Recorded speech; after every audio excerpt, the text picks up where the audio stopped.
Well, hello, old friend. It's been a minute since I used you.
Alright guys, so that was 2 months ago.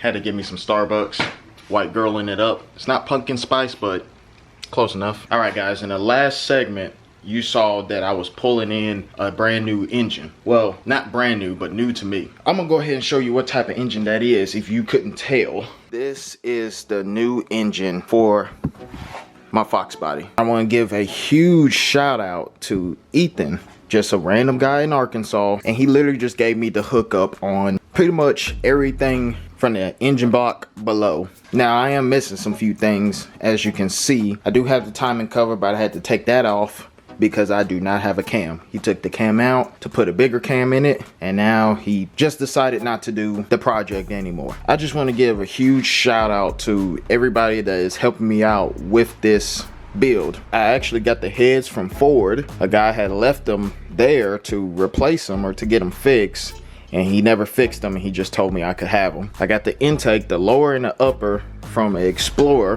which is, I don't know what you want to call it, GT40 or the Explorer intake.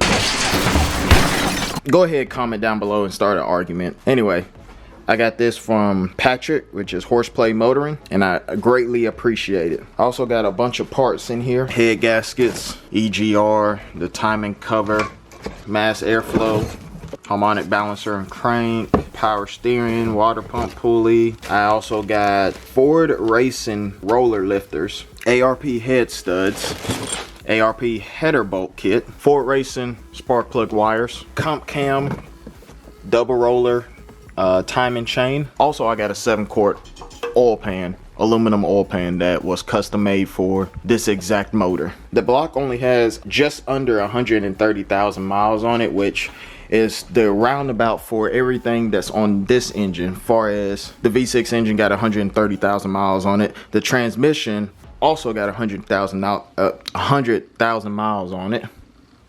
130,000 miles on it. I don't know why I cannot speak today. I actually got the red, white, and blue manual transmission from the same guy who gave me this motor, so he's really helping me out with this build. So I really do appreciate it. And you guys are probably wondering what the heck is going on in my garage with all the toolboxes and stuff like that. That's for another video y'all gonna have to figure out. I'm sorry I cannot reveal it in this video. Let's just say good things are coming. Oh man. That's good right there. Going back to this build, I am very excited because this is pretty much going to be my used parts junkyard racing engine for my Foxbody. Now, why did I go with the old school 5.0 push rod engine? Especially when I have a 2nd gen Coyote motor right here that only has 8,000 miles on it. I also have a complete 5.3 motor from a Silverado. When I say complete, I mean intake to oil pan. Well, there's the oil pan right there. Intake to oil pan, block. I'm missing one head, but I can easily get another head for it. I have the coil packs, the computer. I literally have everything to swap into the Foxbody if I really wanted to, besides like the K-member and the stuff to make it fit in there. I also have everything for the 2nd gen Coyote engine except for the cams and the heads. Why am I not using a Coyote or a LS like the majority of people would do? Honestly, it's just for the simple fact of just the cost.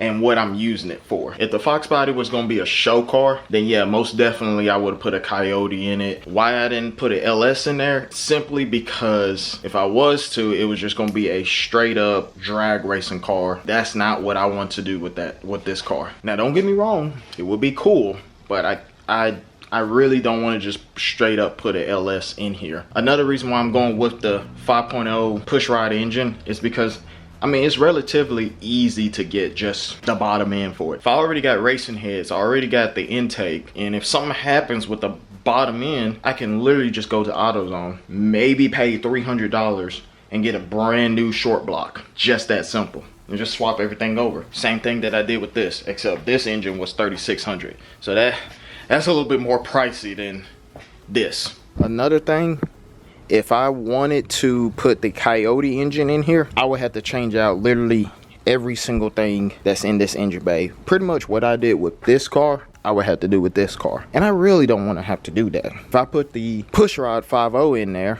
I can literally keep my brake setup. I can keep my battery location if I want to. Everything would be the same. I can upgrade the radiator, but the radiator will still be in the same spot. Upgrade the fans still be in the same spot. Coolant overflow tank, intake. So it'll just be that easy. I will also be able to still use my dash, just change that out to a 95 instrument cluster. The computer still goes in the same spot. I can still use the transmission. So it'll just be a very easy, maybe a weekend worth of work swap. Now I know a lot of you guys are probably gonna be like, no, you don't need to do that, Coyote. Some of you might even be like, LS swap it. Like, what is wrong with you? You're stupid. Newsflash, this is my build. This is what I want to do. And I promise you, this build will be crazy.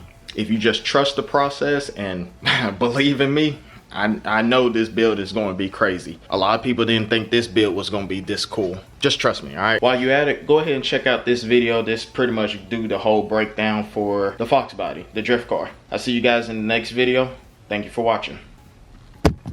And also, if you have any 5.0 parts that you just want to get rid of, let me know. Thank you.